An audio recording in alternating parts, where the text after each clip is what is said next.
Ohio's status as a swing state was in question before the midterms after safely voting Republican the last two general cycles.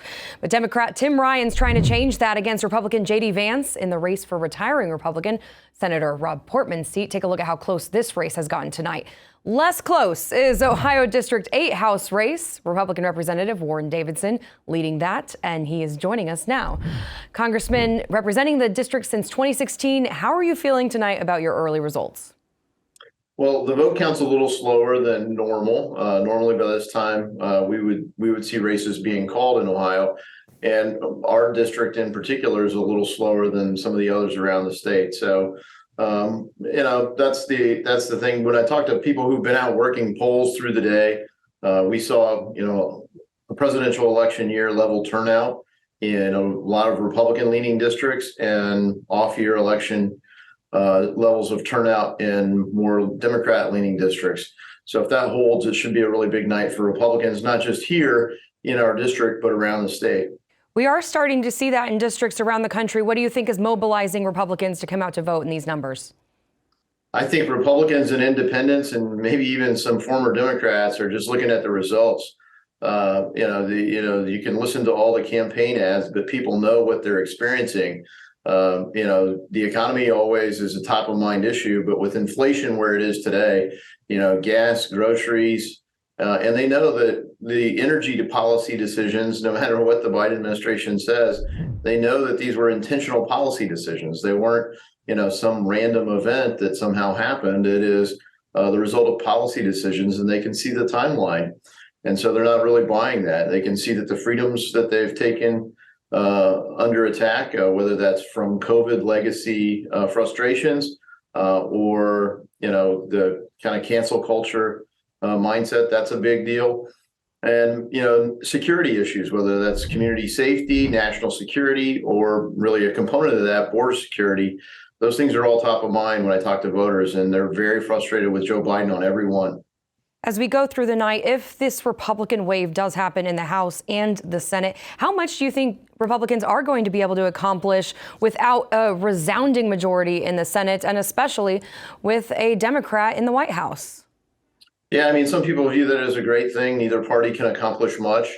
But we've got real problems to solve and people to serve. And so Republicans are going to be very intentional about doing that. The big thing in the House, it's a majoritarian body. So the majority party, the Democrats for much of this time had 4 seats, but they governed as if they had like 100. They ran their agenda, they chair every committee, they choose what we vote on, and frankly, they disallow a lot of amendments. Republicans did that too when I was first in the majority under Paul Ryan as Speaker. But that's the kind of tone in the House. So we'll be pretty aggressive in the House. We'll get very aggressive on oversight. And I think that'll push some of the media cycle, but also hopefully push the executive branch to do what they're supposed to do by highlighting, some of the failures. And then, standalone bills aren't going to be able to move very easily. Mm-hmm. We'd love that Joe Biden would change course just because he would be trying to solve the problem. But he's not going to change his energy policy. If he hasn't changed it yet, it may take a congressional compulsion to do that. So we're going to have to look for things like the debt ceiling, things like the Farm Bill, things like the Defense Authorization Act, and of course, the annual funding bill. So those are the big things that happen next year. And when we go back, Democrats will still be in the majority, and we have a deadline of December 16th. So kind of a lame duck session funding bill. And if Democrats were proud about what they were going to do in that bill, they would have voted on it before the election. They're saving it for after because I think they knew what was coming. And I hate to see all the bad things that are going to wind up in that. Let's move to the Senate race happening in your state right now. As far as that is concerned, are you surprised at how neck and neck the race is between Tim Ryan and J.D. Vance? Not entirely. I mean, Tim Ryan, really, you wouldn't know that he's even a member of the House of Representatives or a Democrat. I mean, he ran a campaign as if he was there with me and my friends supporting Donald Trump, fighting to secure the border, fighting to fix our trade policies, fighting to, make our communities safer instead of voting for things that end qualified immunity for police officers so they get sued for doing their jobs. So his campaign ads, it would be great to see Democrats be able to campaign on that in a sort of way. The level of division in the country would be much smaller. But then J.D. Vance had to raise the money and spend the money to make an informed ballot. So it's like, no, this guy's actually a member of Congress. He's a Democrat. He's opposed every measure that we can talk about. And as people become more aware of that, the appetite for Tim Ryan is gone, and they're ready to embrace J.D. Vance.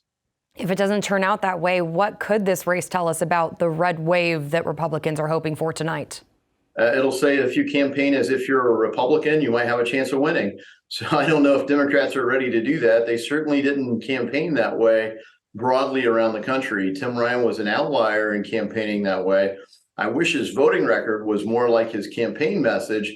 When I saw him in August, we came back for the vote on the, quote, Inflation Reduction Act. And I said, you voted no, right? And he looked at me like, what are you talking about? I said, I saw your ads. You're with us now, right? And he laughed. It was kind of, meant to be a little bit of a poke there. But, he doesn't vote that way. And so, maybe Democrats will not just campaign that way, but start to vote that way. And then, maybe we can heal some of the things in our country. All right. Republican Representative Warren Davidson in Ohio, thank you so much for joining us tonight on your busy night. And we appreciate your time. Yeah, thank you.